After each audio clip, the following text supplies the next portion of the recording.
Darius Bennett had learned long ago that promises to an 8-year-old carried more weight than any contract he'd ever signed at Meridian Capital. Standing in his kitchen that Friday morning, watching Amara twirl in her angel costume 3 sizes too big, he understood the mathematics of fatherhood with perfect clarity. 1 broken promise equaled a month of careful reconstruction.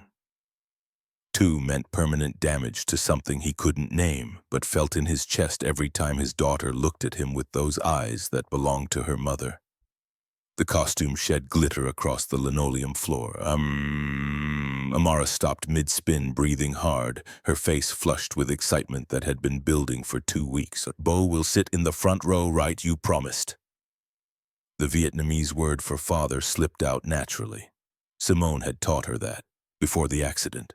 Before the drunk driver ran a red light on Interstate 95 and turned Darius into a single father who bought Vietnamese cookbooks and learned to braid hair from YouTube videos at 2 in the morning.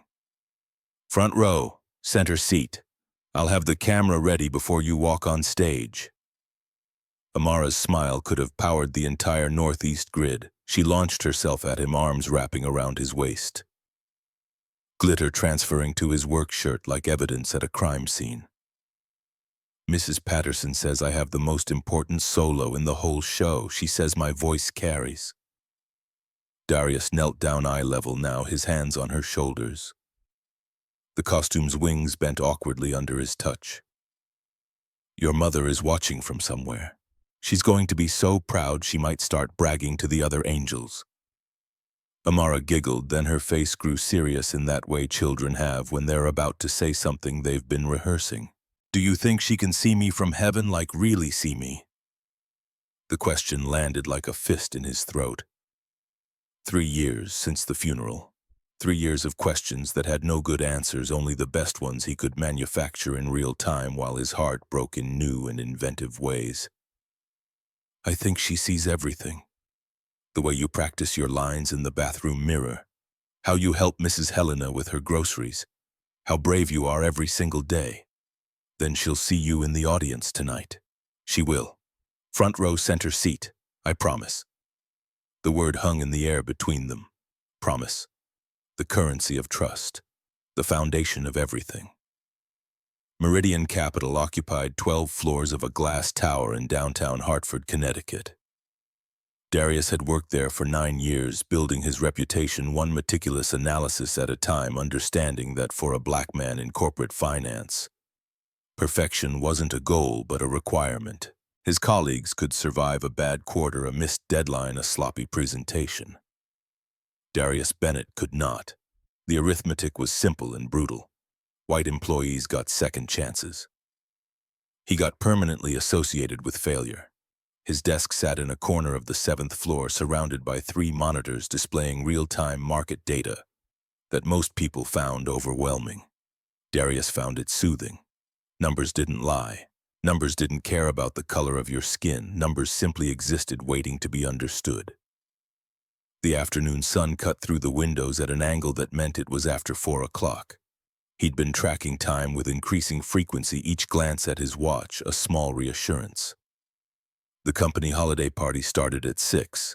Amara's show began at 8. He'd mapped it out. 30 minutes at the party, 35 minutes driving across town to Jefferson Elementary, 25 minutes of buffer for traffic or unexpected delays. He'd arrive at 7:45. Plenty of time to find his seat, test the camera wave at his daughter backstage. The mathematics of the evening had been solved, variables accounted for, risk minimized. "Darius, you coming to the thing tonight?" Marcus from accounting leaned against the partition tie, already loosened, ready for whatever mediocre catered food and cheap wine the party would offer. "For a bit. I've got plans later." Right. The family thing you mentioned." Family thing. As if Amara's first lead role was equivalent to a dentist appointment or an oil change. But Darius had learned not to correct people, not to explain that this performance was the culmination of 2 months of practice, that Amara had beaten out 12 other kids for the part that she'd been counting down the days on a calendar she'd made herself. He'd learned to make his life small enough that white colleagues could understand it without effort. Giselle Montgomery's office occupied the entire northeast corner of the 12th floor. Floor-to-ceiling windows, view of the city that implied power, furniture that cost more than most people's cars. Darius had been inside exactly 4 times in 9 years. Always for performance reviews that went well. Always leaving with a raise that felt substantial until he compared it to what his white peers made for equivalent work. She was 41, divorced as of 6 months ago, and universally respected in a way that came from competence rather than fear. When Giselle Montgomery spoke, board members listened. When she made decisions, competitors scrambled to adjust. She'd turned Meridian Capital from a regional firm into a national presence, and everyone knew it. Darius also knew that she'd been crying in her office 3 days ago. He'd arrived early to drop off a report, heard the sound through the door, and quietly left the folder with her assistant instead. Some pain was too private to witness. Some grief demanded the respect of pretended ignorance. The divorce had been ugly. Her husband of 15 years had been sleeping with her younger sister, the kind of betrayal that made co-workers whisper and avert their eyes when Giselle walked past, the kind that no amount of success could compensate for. At 5:30, Darius's phone buzzed with a calendar reminder. The party started in 30 minutes. He saved his work, shut down his monitors, and prepared to execute his carefully planned evening. Show face at the party, shake the right hands, leave by 6:45 at the absolute latest, drive to the school, be present for his daughter. The math still worked. The Hartford Grand Hotel had been rented for the occasion, its ballroom transformed into the kind of corporate celebration that pretended to be fun while remaining fundamentally about networking. Darius arrived at 6:15, fashionably late enough to avoid looking desperate, early enough to fulfill his obligation. The room hummed with conversation and clinking glasses. He recognized most faces, nodded at a few, and made his way toward the bar, planning to nurse a single beer for exactly 30 minutes before executing his exit strategy. Giselle stood near the window, surrounded by senior executives wearing a black dress that probably cost what Darius made in a month. She looked composed, professional, exactly like the CEO who'd grown the company's revenue by 40% in 3 years. But Darius had been watching people his entire life, reading the space between what they showed and what they hid. Survival skill for a black man in white corporate America. And he saw the tightness around her eyes, the way she gripped her wine glass, the almost imperceptible sway when she shifted her weight. This wasn't her first drink of the evening. 6:43. Time moved like honey. Conversations with people whose names he'd learned years ago but whose faces still looked at him like he was temporary.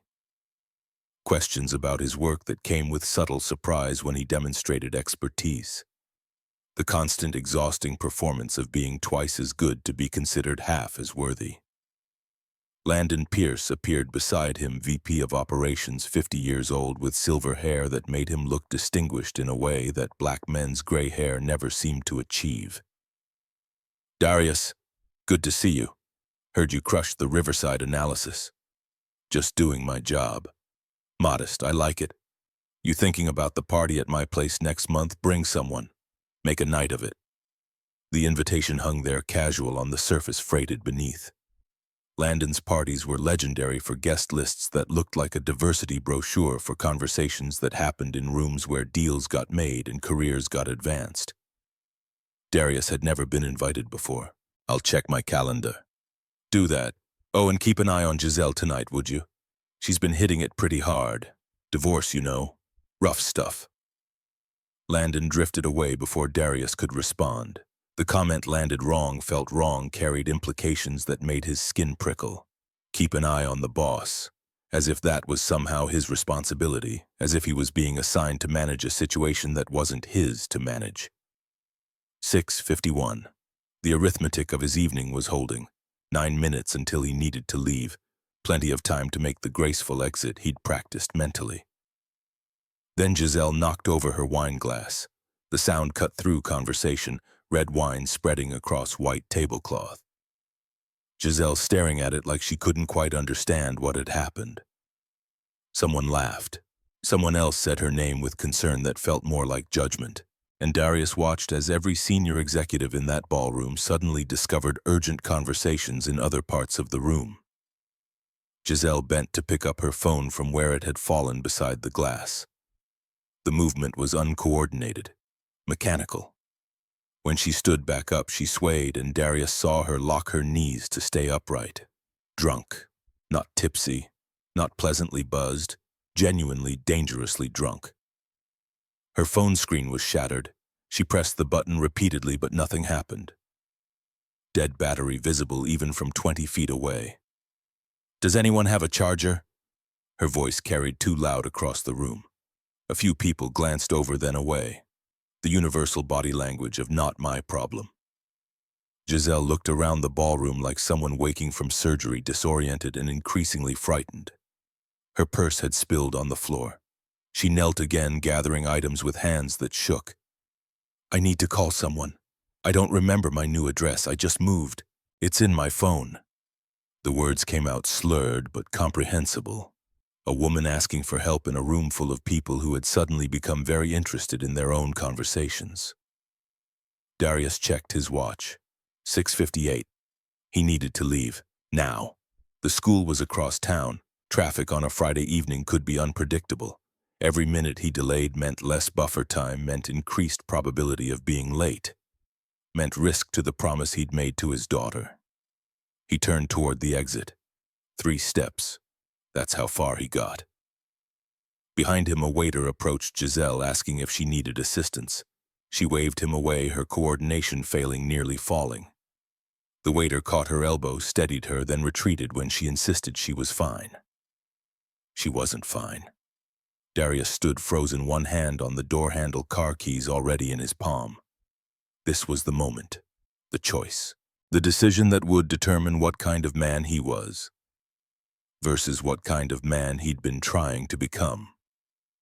Walk away, leave.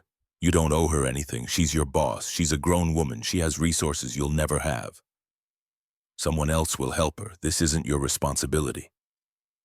But he thought about Amara, about the woman she was growing into, about the lessons that lived in actions rather than words.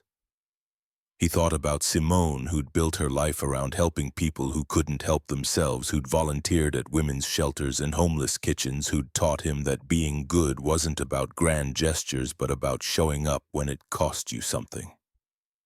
And he thought about the mathematics of his own survival.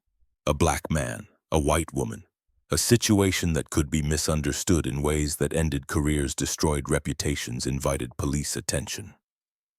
Every instinct he'd developed over 38 years screamed at him to walk away. But standing there watching Giselle Montgomery search through her purse with increasing desperation, watching a room full of people decide she wasn't worth the inconvenience, Darius understood something fundamental. The cost of walking away would be measured in what he saw in the mirror for the rest of his life. He released the door handle and walked back across the ballroom. 7:02. The mathematics of his evening were collapsing, but he'd already made the calculation that mattered. Giselle looked up when he approached, her eyes struggling to focus. "Mr. Bennett, why are you still here? Ms. Montgomery, do you have someone I can call to pick you up?" She stared at him for a long moment, processing the question through whatever fog the alcohol had created. "My phone is dead. I don't remember anyone's number. They're all in my phone, and I don't know my new address. I just moved last week. It's all in my phone." The repetition was a tell. When people were drunk enough, they looped, grabbing onto facts and cycling through them like a scratched record. What about someone at the party, a friend? Giselle looked around the ballroom, her gaze sweeping past executives who were suddenly fascinated by their drinks. "No one here. Natasha's in New York. My sister and I aren't speaking." She laughed, hollow and bitter. "God, I'm pathetic." 7:04.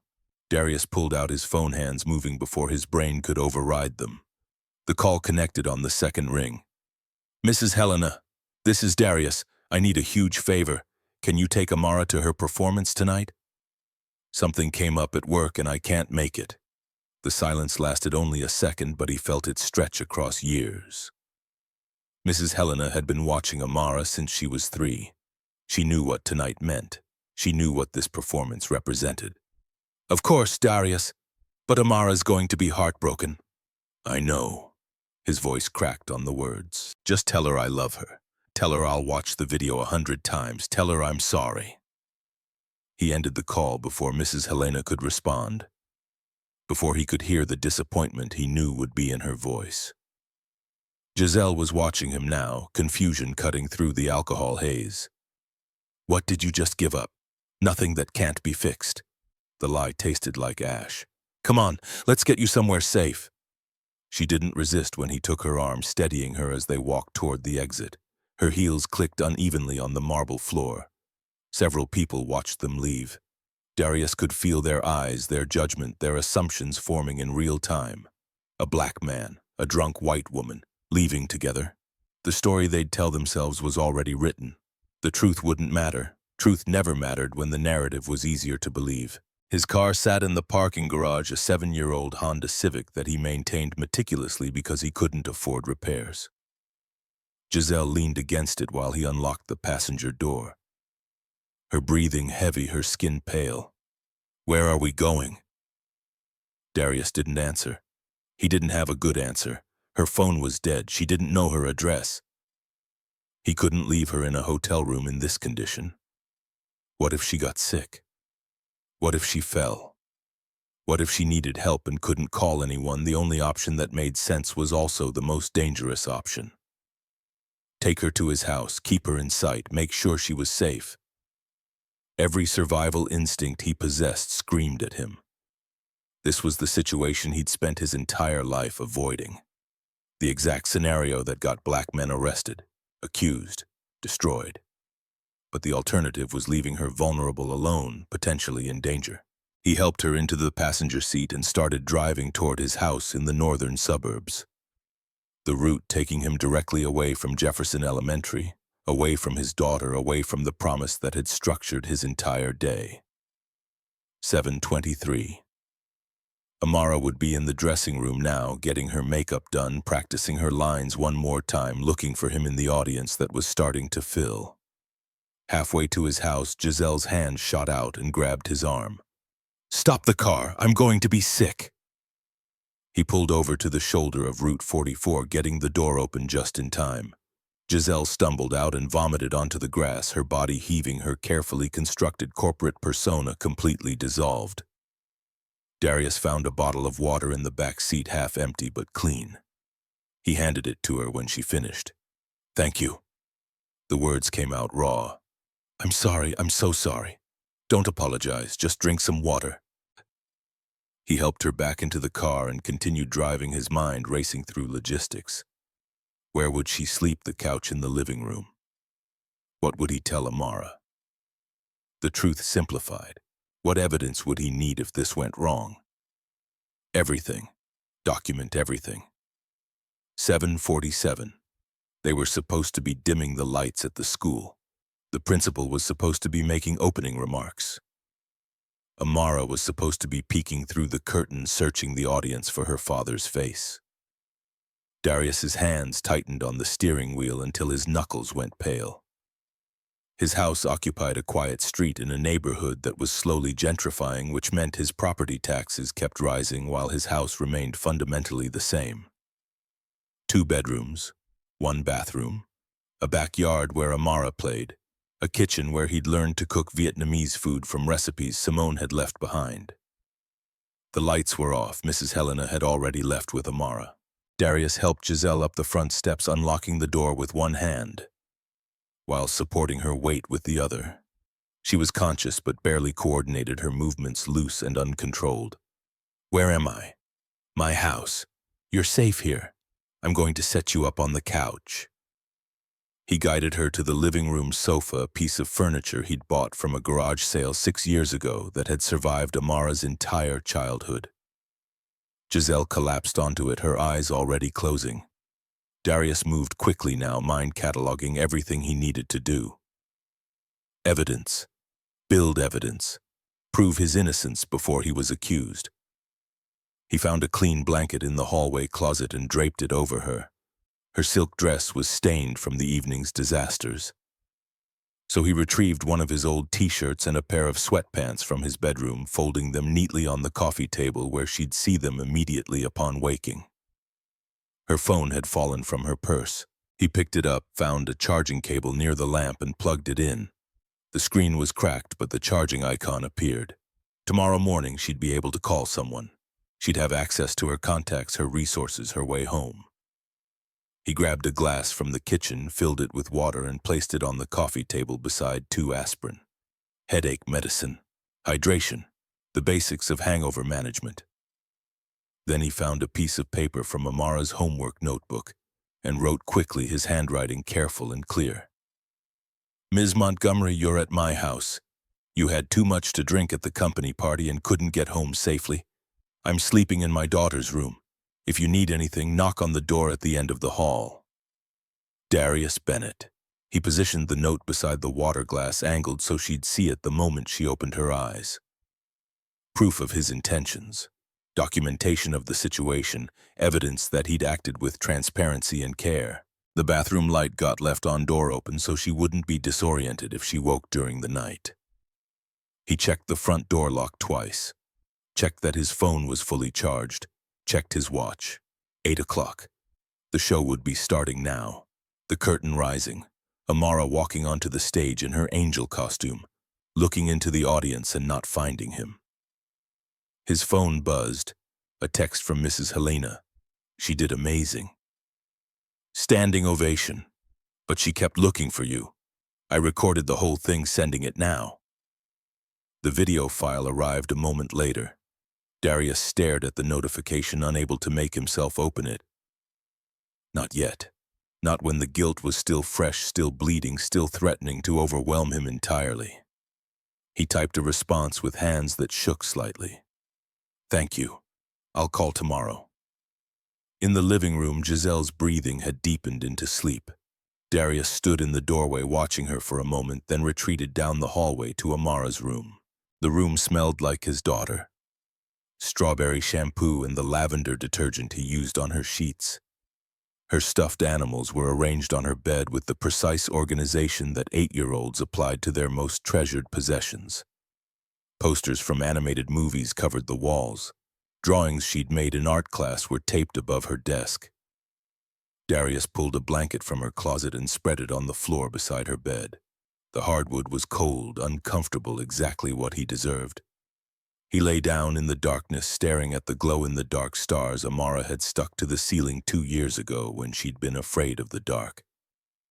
They'd spent an evening together arranging them into constellations she'd learned about in school. Orion, the Big Dipper, Cassiopeia. In the living room, a stranger slept on his couch.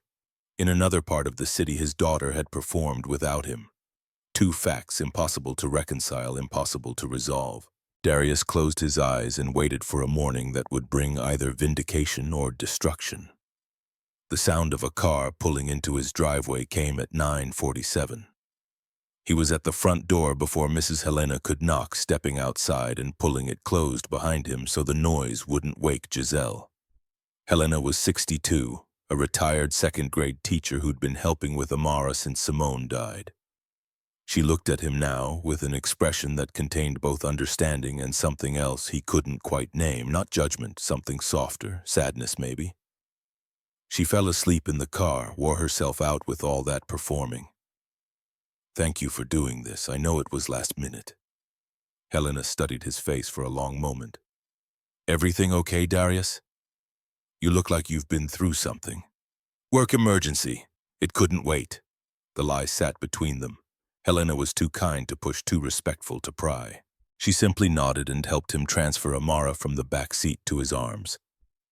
His daughter stirred slightly, her small hands finding their familiar grip around his neck, her face burrowing into his shoulder. The angel costume was gone, replaced with the pink pajamas that Helena must have helped her change into. Her hair smelled like hairspray and sweat and the particular scent of childhood that no parent could quite describe. But every parent recognized instantly. Bo! The word was sleep-slurred, barely conscious. I'm here, baby. Let's get you to bed.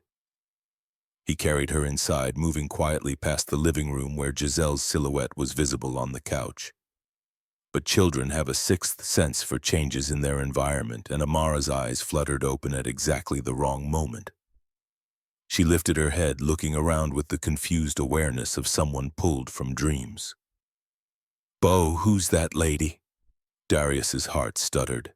Every careful plan, every piece of evidence he'd arranged suddenly felt inadequate. "She's someone from my work, sweetheart. She got sick and needed a place to rest for the night." Amara squinted toward the couch, processing this information with the directness that children apply to all situations. "Is she going to be okay?" "She'll be fine by morning. Now let's get you to bed." He carried her to her room, navigating around the blanket still spread on the floor, helping her back into bed properly. She clutched Mr. Elephant, the stuffed animal she'd had since she was 2, pressing its worn fabric against her cheek. When he leaned down to kiss her forehead, Amara grabbed his hand. "You missed my song, Bo." The words were matter-of-fact, delivered without accusation. That somehow made them worse. His daughter wasn't angry. She wasn't throwing a tantrum or demanding explanations. She was simply stating a fact. He had promised. He had failed. That was the reality. "I know, baby. I'm so sorry, but Mrs. Helena recorded it. And I'm going to watch it first thing tomorrow morning. I promise." Amara was quiet for a moment, her thumb finding its way to her mouth in a habit she'd mostly broken, but that reappeared when she was tired or stressed. "Okay," she finally said. The easy forgiveness nearly broke him.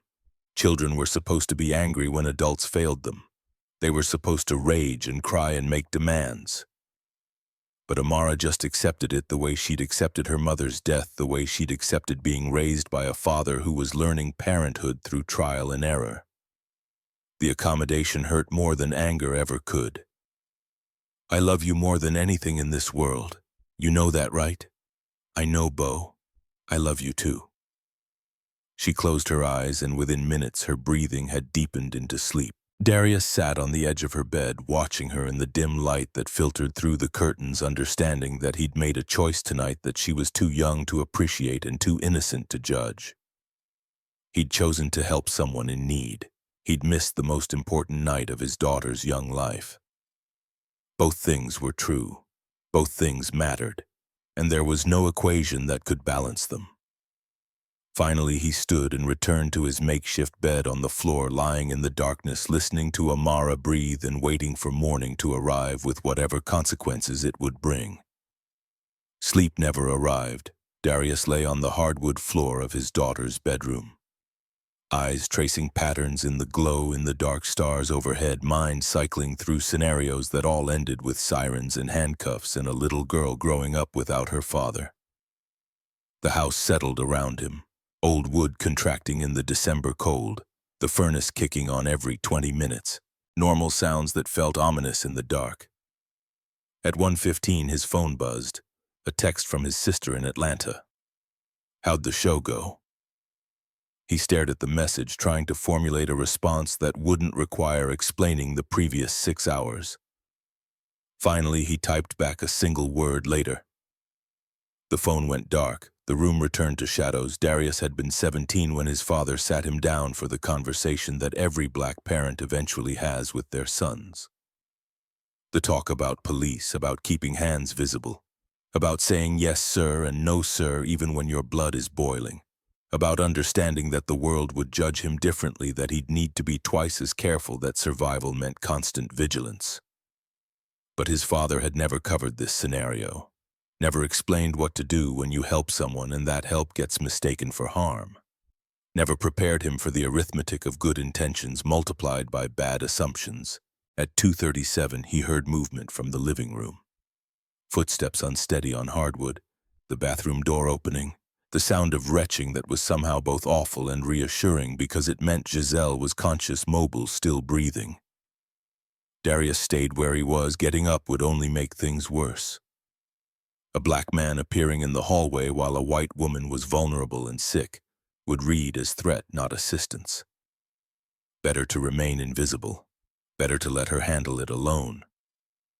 The toilet flushed. Water ran in the sink. Footsteps retreated back to the living room. The house went quiet again. 3:49, 4:22, 5:03. Time stretched and contracted. Each passing minute was both relief and dread. Relief that nothing had happened yet. Dread that something still might. Darius thought about Simone, about the way she'd approached the world with a faith in human goodness that he'd never quite managed to share. She'd been the one who stopped for hitchhikers, who gave money to panhandlers, who volunteered at shelters and soup kitchens. She'd believed that most people were trying their best, that kindness begat kindness, that the universe had a way of balancing accounts. The drunk driver who killed her had been texting about dinner plans. Just a regular guy, making a small mistake that cascaded into catastrophe. The universe hadn't balanced anything. It had just destroyed. And yet here Darius was acting on principles his dead wife had instilled, helping someone who might destroy him without meaning to, without malice, just through the simple mechanics of fear and misunderstanding. Maybe that was what faith looked like. Not believing that good things happen to good people, but doing good things anyway, even when the math suggested you'd lose. 6:30. The darkness outside Amara's window remained heavy. December mornings arriving late this far north. Darius had built his entire adult life around avoiding situations exactly like this. He'd been careful, deliberate, strategic. Never alone with female colleagues, never drinking at work functions, never putting himself in positions where intentions could be questioned. And yet here he was lying on his daughter's floor while a drunk white woman slept on his couch wearing his clothes, and every precaution he'd ever taken suddenly felt inadequate against the simple fact of circumstance. 7:15, first light breaking through the window now, the sky shifting from black to deep charcoal. Darius sat up slowly, his back protesting the night on hardwood, his mind already running through the morning's logistics. Wake Amara, make breakfast, act normal. Whatever happened next, his daughter needed to see him calm, needed to believe that everything was under control. But before he could move, he heard it. Giselle's voice rooting in panic from the living room. Where am I? Oh God, where am I? Then more urgent, the sound of a phone being dialed, fingers fumbling over buttons, a call connecting. Darius froze. Natasha, I need help. The words carried clearly down the hallway. His house wasn't large. Sound traveled. I don't know where I am. I woke up and I'm in someone's house. A man's house. Darius's blood pressure spiked. His chest constricted. This was it. The moment he'd been dreading. The phone call that would define everything that came after. He works for me. At Meridian. I don't remember anything after the party. Natasha, I'm wearing his clothes, a t-shirt and sweatpants. They're not mine. A pause. Then Giselle's voice rose higher, breaking. I don't know if something happened. I can't remember. The last thing I remember is being at the hotel and then nothing. Just nothing. And I woke up here and I don't know what happened to me. Another pause. Longer this time.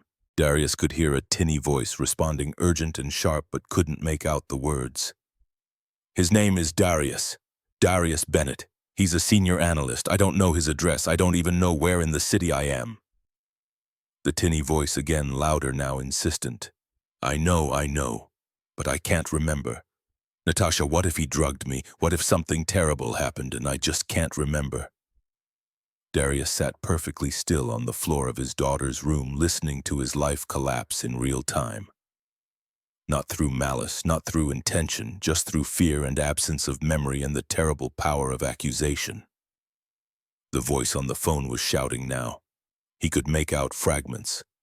Call 911. Get out of there. I'm calling the police. Giselle's response came quieter, uncertain. But I don't know for sure. What if nothing happened? What if I'm wrong? It doesn't matter. Call them now. Darius calculated in microseconds. If Giselle called the police, he had maybe 3 minutes before they arrived. 3 minutes to wake Amara, to try to explain, to prepare her for seeing her father handcuffed in their living room. 3 minutes before his daughter learned that the world was crueler than she'd imagined. Or he could stay here, stay silent, let it play out. trust that the evidence he'd arranged would speak for itself.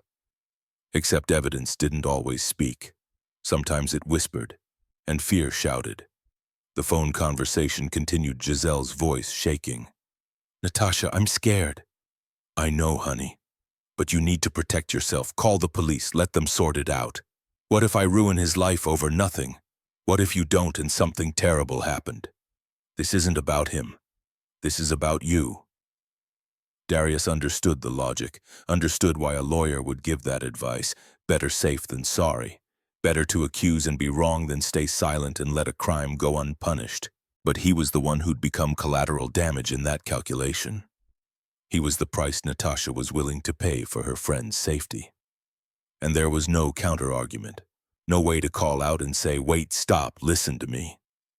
Because his voice would only confirm the threat, would only transform him from uncertain danger to immediate danger. So Darius sat in his daughter's bedroom surrounded by stuffed animals and art projects, and all the innocent debris of childhood, and waited for the sound of sirens that would end everything. But then another sound cut through the morning. A door opening, small footsteps padding down the hallway, Amara's voice clear and unburdened by any understanding of the moment's gravity. "Good morning. Are you feeling better?" Darius's heart stopped. He heard Giselle's sharp intake of breath, the phone still pressed to her ear. Natasha's voice still shouting to call the police, and now his daughter standing in the living room looking at a stranger with the openness that children have before the world teaches them fear. "Amara, honey, go back to your room." The words came out strangled, desperate. But he couldn't stop himself. His daughter was in the line of fire now. If police came, if this escalated, she'd see things no 8-year-old should witness. But Amara, blessed with the selective hearing of childhood, ignored him entirely. "Bo said you were sick last night. Did you sleep okay? Do you want some water?" Silence from the living room. Then Giselle's voice, completely different now. Confusion cutting through panic. "Your father, you live here." "Of course, this is our house, Bo and me. Well, and Mr. Elephant, but he's a stuffed animal, so he doesn't really count." The tinny voice from the phone was still shouting. Natasha demanding to know what was happening, insisting Giselle call for help immediately. "Giselle, Natasha, khoan đã." "Amara. Bố con ngủ trên sàn phòng con đây. Bố không muốn làm cô sợ." Giselle nhìn xuống bàn cà phê, thu note, đọc note giống run. "Miss Montgomery, cô đang ở nhà tôi. Cô say quá nhiều tại bữa tiệc. Tôi không thể để cô một mình. Tôi đang ngủ trong phòng con gái tôi. Nếu cô cần gì gõ cửa phòng cuối hành lang." Darius Bennett. Giselle looked at the little girl, then at Darius standing carefully in the hallway, then back at the note in her hands. Her eyes scanned the room, taking in details she'd missed in her panic. The refrigerator covered in children's drawings held up with alphabet magnets. The bookshelf in the corner stuffed with picture books and chapter books in equal measure. The framed photographs on every surface showing a man and a little girl at various ages, various locations, various moments of ordinary life. On the coffee table beside her, the phone she'd been using showed a full church. The screen was cracked from when she'd dropped it at the party. But someone had plugged it in, had made sure it would work when she needed it. The glass of water sat untouched, condensation beading on the outside. 2 aspirin beside it. The blanket that covered her was clean, folded neatly at the corner. And at the end of the hallway, visible through the open door of Amara's bedroom, was a blanket spread on the floor. Pillow. The unmistakable evidence of someone sleeping on hardwood rather than the second bedroom that Darius presumably had. Giselle's face crumpled, not with fear, with something worse. Shame. "Oh God! Oh my God!" Her hands started shaking. The note fluttered between her fingers. Amara's smile faded, sensing something wrong even if she couldn't name it. "Are you okay, miss?" "I was going to call the police. I was about to accuse him of something terrible. I was going to destroy his life because I was scared and I couldn't remember." She looked up at Darius, tears streaming down her face now. Mascara from the previous night leaving dark tracks. I'm so sorry. I'm so incredibly sorry. Darius stayed where he was, keeping distance, keeping his posture non-threatening.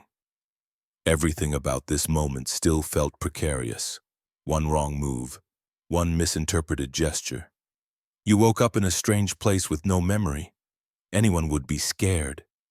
But I almost called 911. Natasha was screaming at me to call them, and I was going to. I had my finger on the buttons. But you didn't. Only because Amara walked in. Only because your daughter saved you. The words carried a weight that made Darius's chest ache. His 8-year-old daughter appearing in her unicorn pajamas asking about pancakes had been the only thing standing between him and handcuffs. The randomness of it was terrifying. If Amara had slept another 5 minutes, if she'd been tired enough to stay in bed, if Giselle had called 30 seconds earlier, his entire future had hinged on his daughter's sleep schedule and a stranger's hesitation. Would you like some coffee? I should probably make coffee. His voice sounded strange in his own ears, too calm, too measured. But the alternative was screaming or crying or collapsing, and none of those options would help. Giselle wiped at her face with the back of her hand, smearing mascara worse. I don't deserve coffee. I don't deserve anything except to apologize and leave and never speak to you again. You deserve not to have a conversation while you're hungover and traumatized. So, coffee. Amara, sensing an opportunity, grabbed Giselle's hand with the unself-conscious affection of a child who hadn't learned yet that strangers required different rules. Come on, you can sit at the table while Beau cooks. I'll show you my drawings. I drew a really good cat yesterday, Mrs. Helena said it looked exactly like a real cat. She tugged Giselle toward the kitchen, and Giselle let herself be pulled, moving like someone in shock, her legs mechanical. Darius followed, maintaining distance, and started the coffee maker with hands that were steadier than he'd expected. Muscle memory taking over. Fill the reservoir. Add grounds, press start, simple tasks that required no thought. The kitchen smelled like the previous night's dinner. Amara's homework was still spread across one end of the table. The calendar on the wall showed yesterday's date circled in red marker with 3 exclamation points. Show day. Giselle sank into a chair while Amara scrambled to find her art folder, chattering about her teacher and her friends and the cat she'd drawn that looked so realistic. The coffee maker gurgled. Morning light filled the room, and Darius stood at the counter, his back to them, trying to process what had just happened. He'd come within seconds of losing everything. His daughter, his career, his freedom, all because he'd helped someone who needed help. The cruelty of that equation made him want to break something, made him want to rage at a universe that punished decency. But rage wouldn't change anything, wouldn't make the world fairer, wouldn't protect him from the next situation where the right choice and the safe choice pulled in opposite directions. So instead, he pulled out eggs and milk and flour and started making pancakes for his daughter and the woman who'd almost destroyed his life without meaning to. Amara spread her drawings across the table, explaining each one in detail: the cat, a flower garden, a picture of her and her father holding hands under a rainbow. This one's my favorite. That's me and Beau. We're happy because the rain stopped. Giselle stared at the drawing, her thumb tracing the crayon lines. You're very talented. Thank you. Beau says I get it from my mother. She was really good at art. She died when I was 5, but I still remember her a little bit. The statement was delivered with the matter-of-fact acceptance that children have toward tragedy. It happened. It was sad. Life continued. No self-pity, no performance of grief.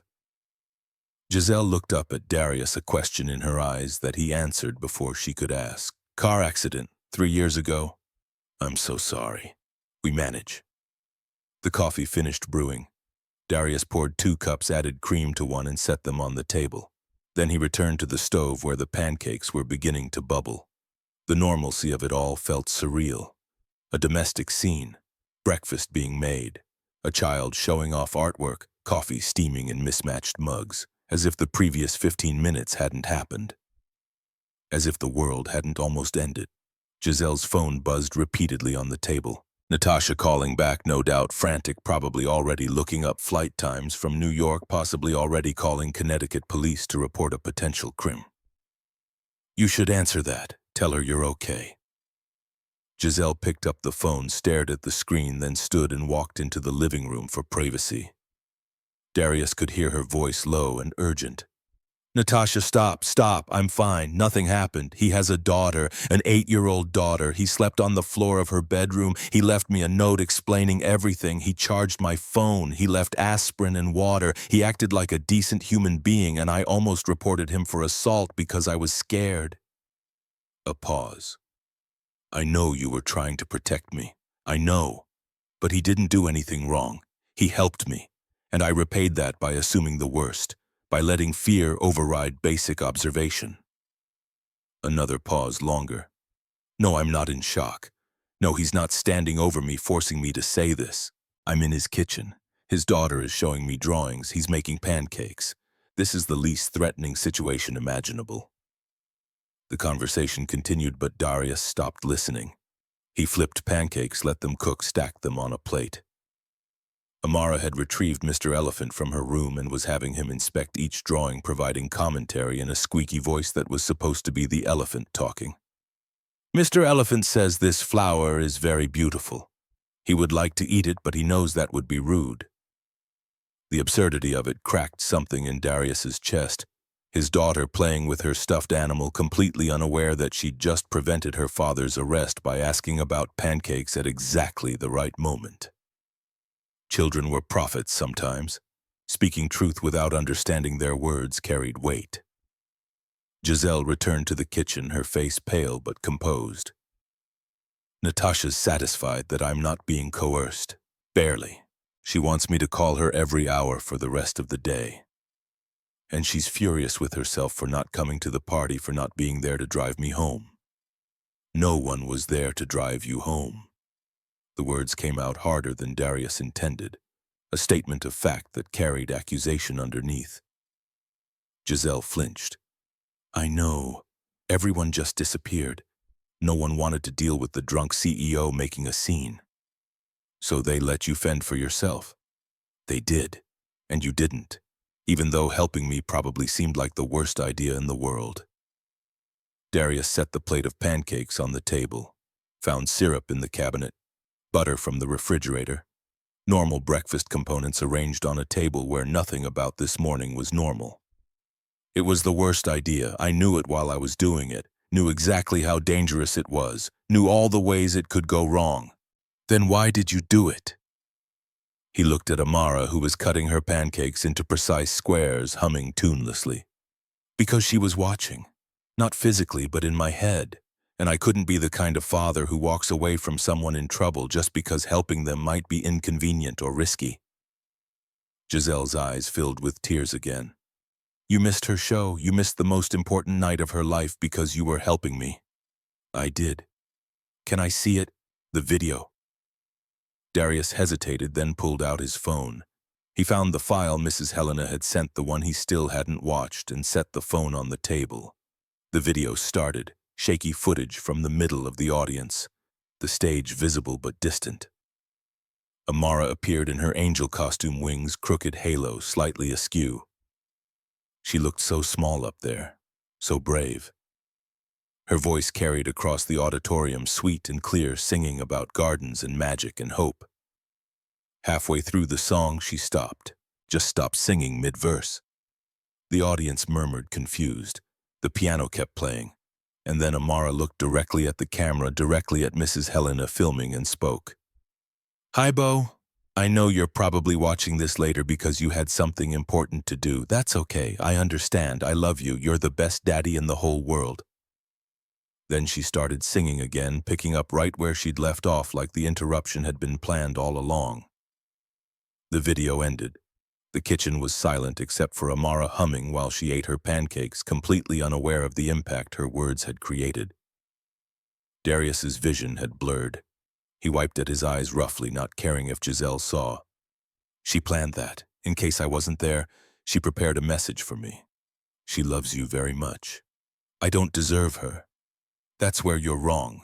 Giselle's voice was firm now, certain. Everything about this house, everything I've seen this morning says you deserve her completely. You're raising an incredible human being, alone, while working full-time, while dealing with people like me, making your life exponentially harder." She stood up abruptly, her chair scraping against the linoleum. "I should go. I've imposed enough. My phone is charged. I can call a car. I can figure out my address from my email." But before she could move, Amara grabbed her hand again. "Don't you want to finish your pancakes? Bo made them special."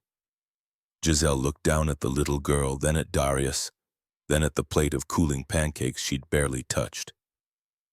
"I don't think your father wants me here." "Of course he does. Bo helps people, that's what he does." The simple statement hit like a hammer. That's what he does. As if kindness was his defining characteristic. As if helping people in trouble was just his nature, no more remarkable than breathing. Darius cleared his throat. "Sit, eat, then we'll figure out getting you home." Giselle sat back down, slowly picked up her fork and took a bite of pancake. Her eyes closed briefly. "These are really good. Chocolate chips make everything better." They ate in silence for a few minutes, the morning settling into something that felt less catastrophic, less world-ending.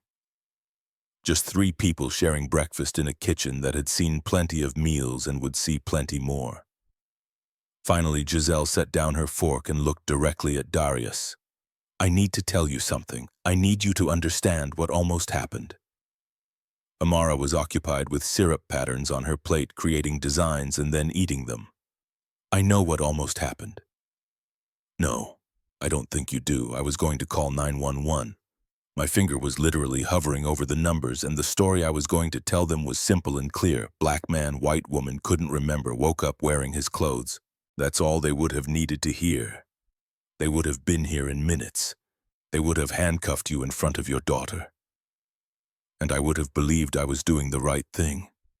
Being responsible, protecting myself." Her voice was shaking now.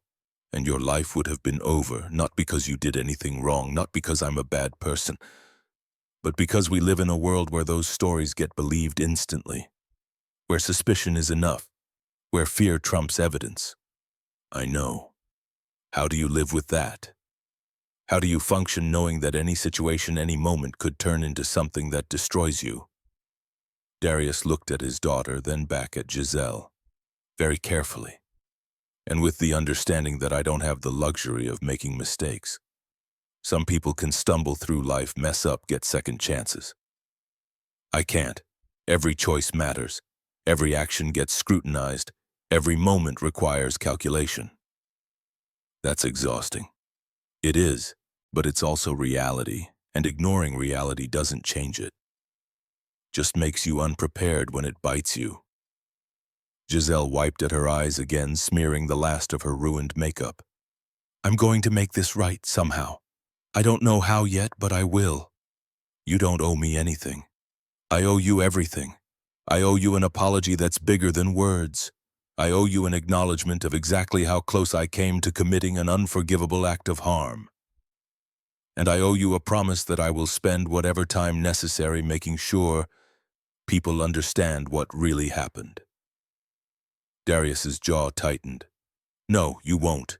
You won't tell anyone about this. You won't explain it. You won't try to make people understand, because the story, even told correctly, will follow me forever. The rumor, the whisper. Did you hear about Darius Bennett? Something happened with him and the CEO. No one knows exactly what, but there was a thing, you know. But people will wonder why you're suddenly getting promoted or recognized. Then let them wonder. Let them think I earned it through good work, but don't tie my name to this situation. Don't make me the black guy who had to be vindicated. Just let it disappear." The request hung in the air. Giselle nodded slowly. "Okay, if that's what you want." "It's not about want, it's about survival." She stood again, this time with purpose. "Will you drive me home, or I can call a car, whatever's easier?" "I'll drive you. Amara can come with us. We'll make a morning of it." Amara bounced in her seat. "Can we get donuts on the way back? Mrs. Helena got me donuts yesterday after the show." "We can get donuts." The drive to Giselle's new house took 20 minutes through Saturday morning traffic. She lived in West Hartford, a neighborhood of large homes and mature trees where the houses all had names like The Willows or Ridgemont Estate. Her place was a colonial with black shutters and a circular driveway. New, she'd said, bought after the divorce, fresh start in a fresh location. Darius pulled into the driveway and shifted into park. Amara had fallen asleep in the back seat, exhausted from the previous night's excitement and the morning's early wake-up. "Thank you. For everything, for last night, for this morning, for not hating me." "I don't hate you." "You should. Hate takes energy. I'd rather spend it on my daughter." Giselle opened the car door, then paused. "I meant what I said. I'm going to make this right, maybe not in the way you want, but in some way that matters. You'll see." She got out and walked to her front door, still wearing his old t-shirt and sweatpants, her silk dress from the party crumpled in a bag she carried. She looked nothing like the CEO who commanded boardrooms and made million-dollar decisions. She looked human, vulnerable, real. Darius watched her unlock her door and disappear inside. Then he backed out of the driveway and pointed the car toward the donut shop where his daughter would wake up and demand chocolate frosted with sprinkles, and life would continue being exactly as complicated as it had always been. Monday morning arrived with the weight of consequences yet to be determined. Darius stood in front of his bathroom mirror, adjusting his tie for the third time, watching his hands shake slightly as they worked the fabric into a Windsor knot. The face looking back at him showed exhaustion around the eyes, tension in the jaw, but otherwise appeared normal, professional, unremarkable, as if the weekend hadn't happened, as if his entire future wasn't balanced on whether gossip had already begun spreading through Meridian Capital's 12 floors like wildfire through dry brush. Amara ate cereal at the kitchen table, still half asleep, her hair braided the way he'd learned from those YouTube videos years ago. The braid wasn't perfect, never was, but she never complained. "Bo, can Ms. Giselle come over again?" She was nice. The question landed wrong, made his stomach clench. Children didn't understand the danger of association, the way proximity could become evidence, the way innocent friendship could be twisted into something ugly. "Maybe someday. She's very busy." "Okay." Amara returned to her cereal without pressing. 8 years old meant accepting adult answers at face value, trusting that parents knew best. Darius kissed the top of her head before leaving, breathing in the strawberry scent of her shampoo, trying to memorize this moment in case everything fell apart today. And these simple mornings became something he could only access through prison visitation schedules. The thought made him nauseous. The drive to Meridian Capital took 35 minutes through rush hour traffic. Darius spent every second running scenarios.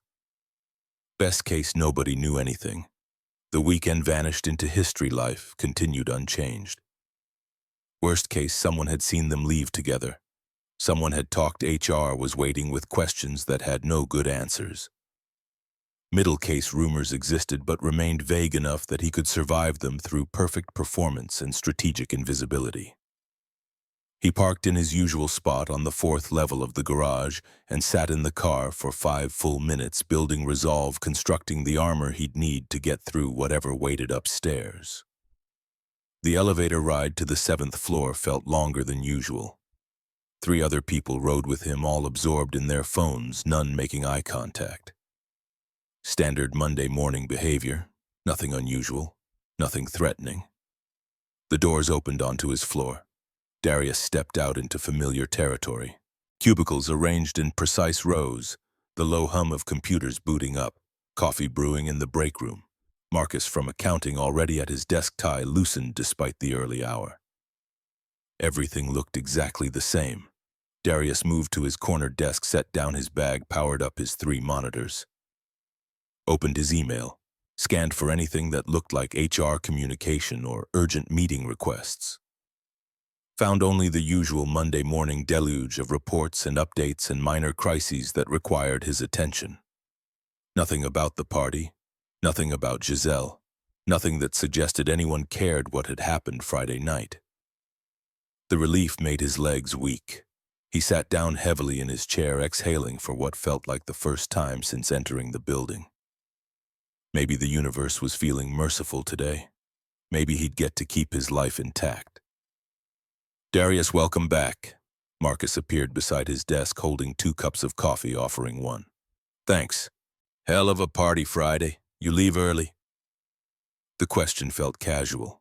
Probably was casual. But Darius's nervous system had been running in crisis mode for 60 hours and couldn't distinguish between genuine curiosity and reconnaissance. Had family plans, didn't stick around long. Smart. Things got messy after you left. Giselle was in rough shape. Someone said Landon had to arrange a car for her. Darius's coffee turned bitter in his mouth.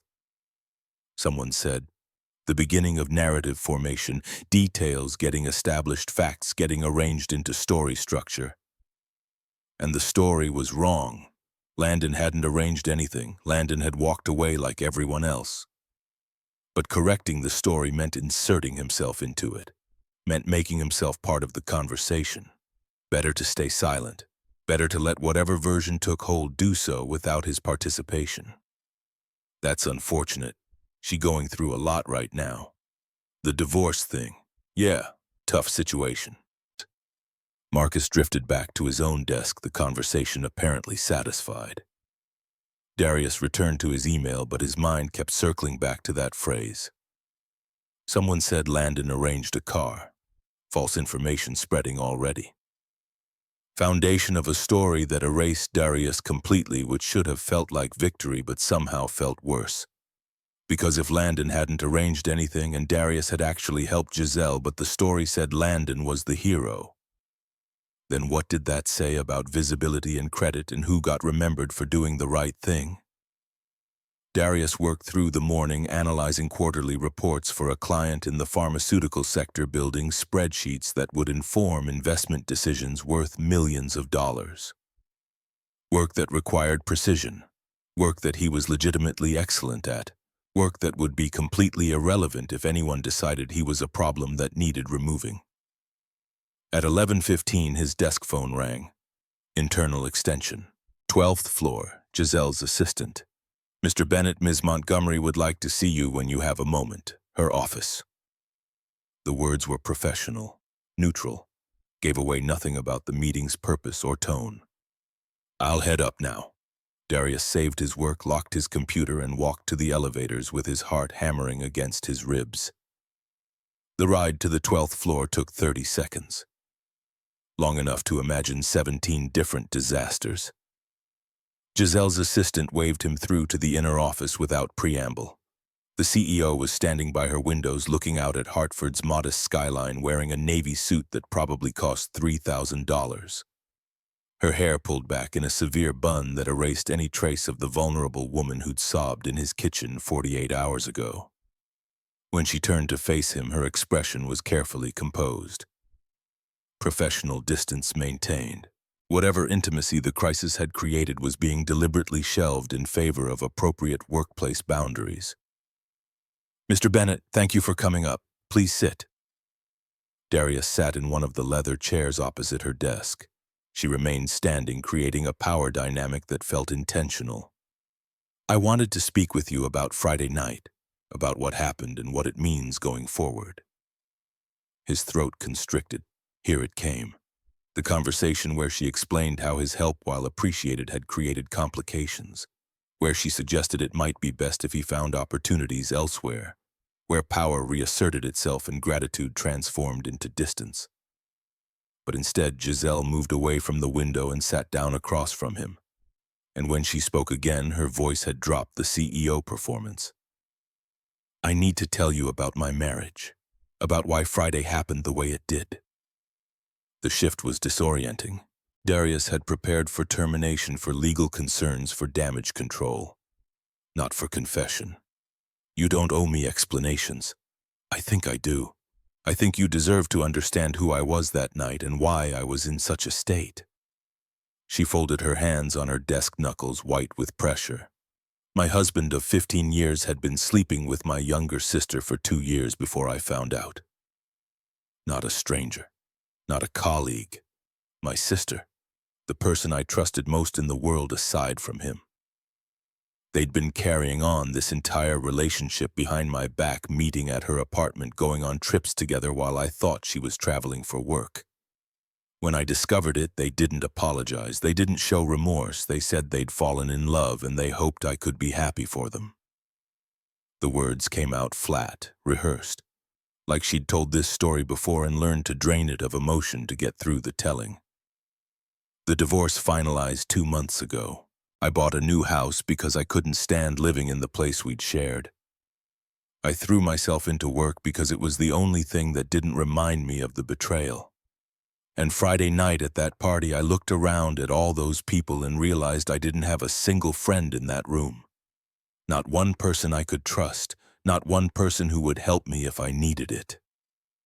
She looked up at him then and her eyes were wet. So I drank. I drank until I couldn't feel anything, until I couldn't think about my husband or my sister or the fact that I was 41 years old and utterly alone in the world. And when you helped me, when you gave up your daughter's performance to make sure I was safe, I couldn't process it. Couldn't understand why anyone would sacrifice something so important for someone like me. You're a person in trouble. That's all that mattered. No, that's not all that mattered, because helping me put you at risk in ways that I'm only beginning to understand. And you knew that. You calculated those risks in real time and helped me anyway. Giselle stood and walked to a credenza against the wall, pouring water from a crystal pitcher into 2 glasses. She brought one to Darius, then returned to her chair. I've spent the last 2 days thinking about what would have happened if I'd actually called the police that morning. If Amara hadn't walked out and asked about pancakes. If I'd let fear override observation. And the answer terrifies me. We don't need to talk about that. Yes, we do.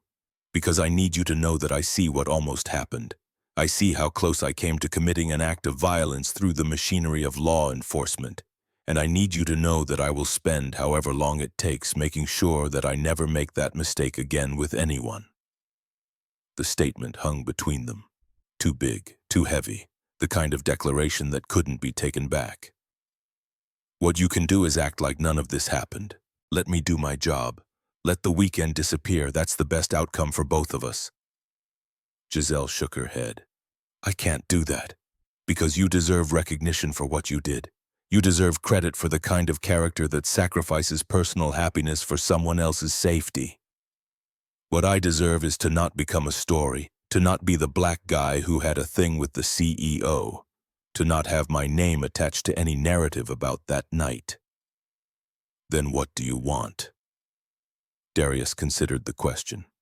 What did he want? Safety, invisibility, the ability to raise his daughter without constantly calculating risk, a world where helping people didn't threaten to destroy you. I want to be excellent at my job and have that excellence be enough. I want my daughter to grow up believing that doing the right thing matters. And I want to never be in a situation like Friday night ever again. The first thing I can help with.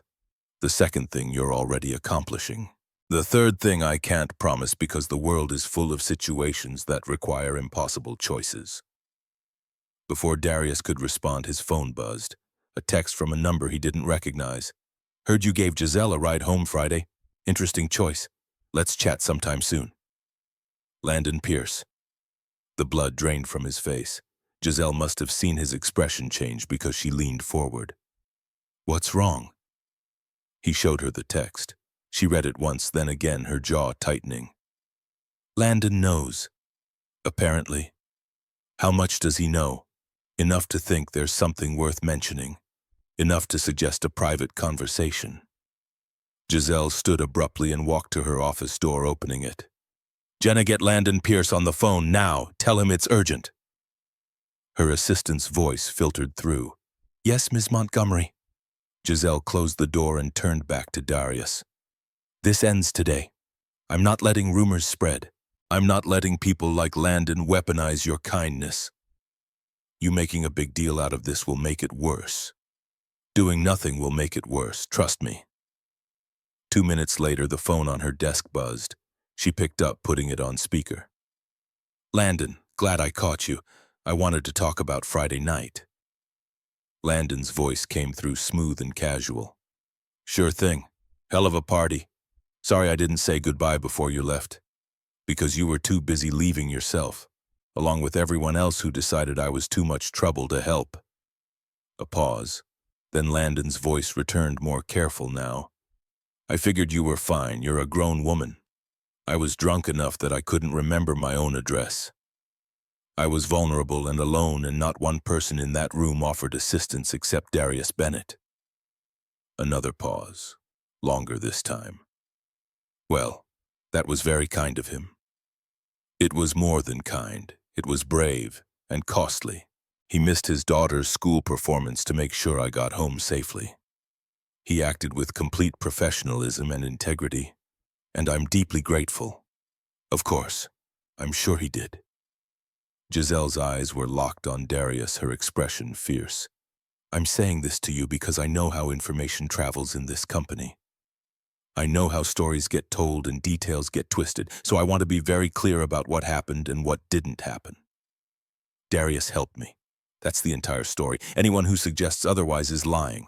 Anyone who spreads rumors about that night will answer to me directly. Are we clear? Crystal clear, Giselle. Good. I'm making the same call to everyone else who was at that party, just so there's no confusion. She ended the call without waiting for a response and looked at Dario. There. Done. You just made me the center of attention at the company. I made you the recipient of appropriate recognition. There's a difference. Not in the world I live in. The words came out harsher than he'd intended. Giselle's face fell slightly. I'm trying to help. I know, but help that increases my visibility, increases my risk. The safest thing for me is to be forgettable, unremarkable, just another analyst doing his job. What if I told you that your work over the past 6 years has been far from forgettable, that you've been underpromoted and undercompensated for contributions that have saved this company millions of dollars, that multiple people have suggested you for senior roles and been overridden by someone higher up who thought you weren't ready despite all evidence to the contrary? The revelation landed like a physical blow. Who overrode those recommendations? Does it matter? The point is, you've been held back unfairly, and I have the power to correct that, so I'm correcting it. Effective immediately, you're promoted to Senior Director of Financial Analysis, 35% salary increase. Your own team, direct reports, a seat at strategy meetings, everything you should have had years ago. Darius sat frozen, unable to process what he was hearing. People will think it's because of Friday. People can think whatever they want. Your personnel file speaks for itself. Your performance reviews are flawless. Your client retention is the highest in the department. You've earned this position 10 times over. Giselle, you can't do this right now. It looks like payment, like I'm being rewarded for keeping quiet. You're being rewarded for being excellent at your job. Friday night is irrelevant to your qualifications. But they both knew that wasn't how it would appear. Timing mattered. Optics mattered. And a sudden promotion days after a private situation with the CEO would generate exactly the speculation he'd been trying to avoid. I need to think about this. Think quickly. I'm announcing it at the senior leadership meeting this afternoon. Your name is already on the agenda.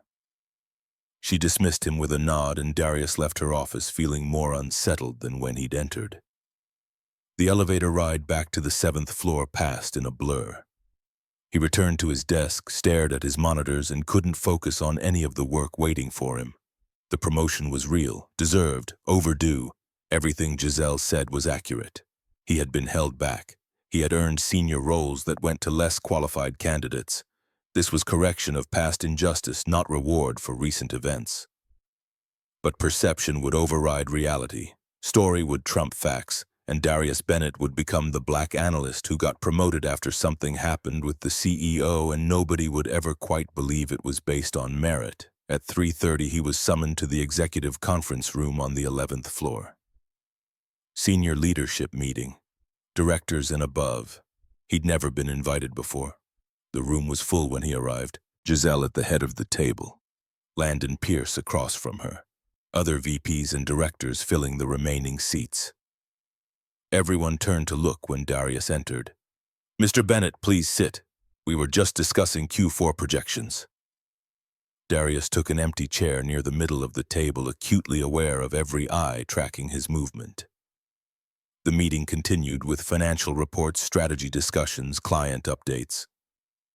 Routine business delivered in corporate language. Then Giselle shifted gears. "I have a personnel announcement.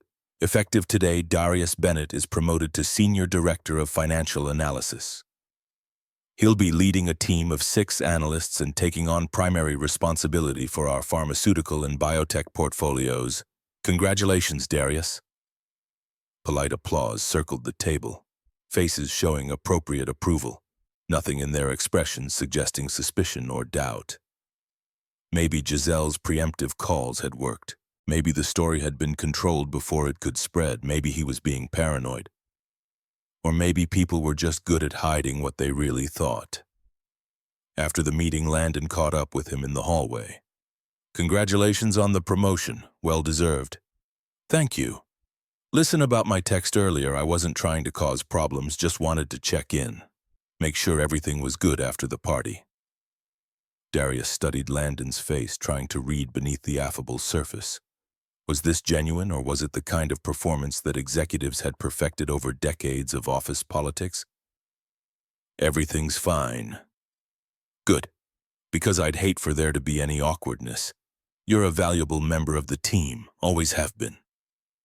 Landon walked away before Darius could respond, leaving him standing in the hallway wondering what had just happened. Was that a threat disguised as support, or actual support disguised as nothing? The ambiguity was exhausting. That evening, Darius picked up Amara from Mrs. Helena's house and drove home through rush-hour traffic, his mind still processing the day's developments. Promotion, recognition, public acknowledgement, all things he should be celebrating. Instead, he felt like he'd been marked, highlighted, made visible in ways that might protect him or might paint a target on his back, and there was no way to know which, until time revealed the consequences. "Bo, you're quiet. Are you okay?" Amara's voice pulled him back to the present, 8 years old, perceptive enough to notice mood shifts, not yet old enough to understand their causes. "I'm fine, baby, just thinking about work." "Did something good happen?" "I got promoted today, more responsibility, better pay." "That's good. We should celebrate. Can we get ice cream?" The simplicity of her joy was medicine. Ice cream solved everything in an 8-year-old's world. If only adult problems were so easily fixed. "We can definitely get ice cream." 2 weeks passed.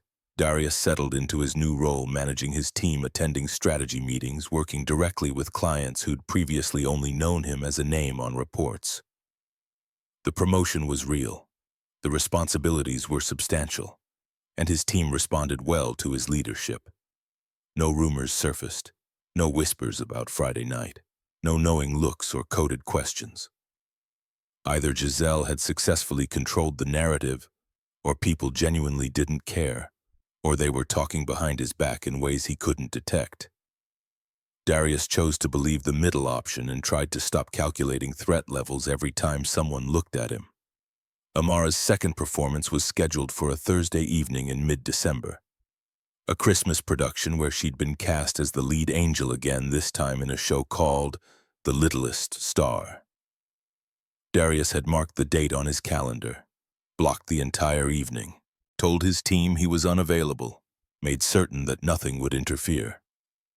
He arrived at Jefferson Elementary 45 minutes early. Camera fully charged, front row center seat claimed. Parents filed in around him, chatting with each other, comparing notes on their children's roles and costume requirements.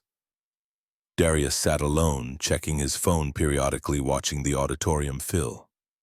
"Is this seat taken?" He looked up. Giselle stood in the aisle wearing jeans and a sweater, her hair down around her shoulders, looking nothing like the CEO who commanded boardrooms. "I hope it's okay that I came. Amara mentioned the show when I ran into her at the coffee shop near your house last week. She invited me." Darius's first instinct was to say no, to maintain boundaries, to keep his work life and personal life separated by walls thick enough to prevent contamination. But then he thought about what Giselle had done, The calls she'd made, the promotion she'd given him, the way she'd protected him from becoming a story. And he thought about Amara, who believed that kindness created connection, who invited people into her life without calculating risk first. "The seat's open." Giselle sat down beside him, setting her purse on the floor. "Thank you. I know this might be awkward. I won't make it weird. I just wanted to see her perform since your description of the video made it sound amazing." "She worked really hard." "I can imagine." The lights dimmed. The principal walked onto the stage to make opening remarks about the importance of arts education and parental support. Then the curtain rose on a set depicting a night sky filled with cardboard stars. Amara appeared stage left wearing an angel costume that fit perfectly. This time, wings spread wide, halo secured firmly. She looked out at the audience, found Darius immediately, and smiled so brilliantly that he felt something crack open in his chest. Then she saw Giselle sitting beside him, and her smile grew impossibly wider. The show was about a small star who didn't think she was bright enough to guide travelers, but discovered her light was exactly what the world needed. Amara sang the lead role with confidence that made every parent in the audience lean forward to listen better. When the show ended, the applause was thunderous. Amara took her bow, waved at the audience, then ran off stage to change. Darius and Giselle waited in the hallway outside the dressing rooms with other parents clutching flowers and cameras and pride that had no adequate outlet. When Amara emerged, still wearing stage makeup, she launched herself at Darius first. "You came, you were in the front row. Did you see me wave? I saw everything. You were incredible." Then Amara turned to Giselle, suddenly shy. "Hi, Ms. Giselle. I didn't know you were coming. I hope that's okay. I wanted to see you perform." "It's very okay. Did you like it?" "You were absolutely brilliant. Best angel I've ever seen." Amara's face flushed with pleasure. Then she looked between the two adults, processing something in her 8-year-old way. "Do you guys want to get ice cream? There's a place near here that has really good chocolate chip." Darius started to say no, to explain that Ms. Giselle probably had other plans, but Giselle spoke first. "I love chocolate chip, if your father says it's okay." They both looked at him, Amara with hope, Giselle with careful neutrality that gave him permission to refuse without offense. And Darius thought about the weekend 2 weeks ago, about the choice he'd made, about his daughter learning by watching him navigate impossible situations. Ice cream sounds perfect. The ice cream shop was crowded with post-performance families, all celebrating their children's achievements with sugar and toppings. They found a booth in the corner. Amara ordered a triple scoop with rainbow sprinkles. Giselle got mint chocolate chip in a cup. Darius chose vanilla because vanilla was safe and predictable, and exactly what he needed right now. Amara dominated the conversation, recounting every moment of the show in exhaustive detail, explaining the blocking and the costume changes and which songs had been hardest to learn. Giselle listened with genuine interest, asking questions that showed she was actually paying attention. Watching them interact, Darius felt something shift. This wasn't a boss and an employee navigating awkward social obligation. This wasn't a white woman and a black man calculating power dynamics. This was just 3 people sharing ice cream after a school play. And it felt almost normal. Almost. 6 months later, Darius stood in his kitchen preparing dinner while Amara did homework at the table. Spaghetti. Simple. Reliable. The kind of meal he could make on autopilot while his mind processed the day's work. His team was thriving. The pharmaceutical portfolio had grown by 18%. Clients requested him by name. Other companies had started recruiting him with offers that would have seemed impossible a year ago. Life had stabilized into patterns that felt sustainable. Work during the day, Amara in the evening, weekends spent at parks and museums, and all the normal activities that single fathers did with their daughters. The doorbell rang at 6:15. Amara jumped up. "I'll get it." She opened the door to reveal Giselle standing on the porch holding 3 pizza boxes and wearing a smile that had become familiar over the past months.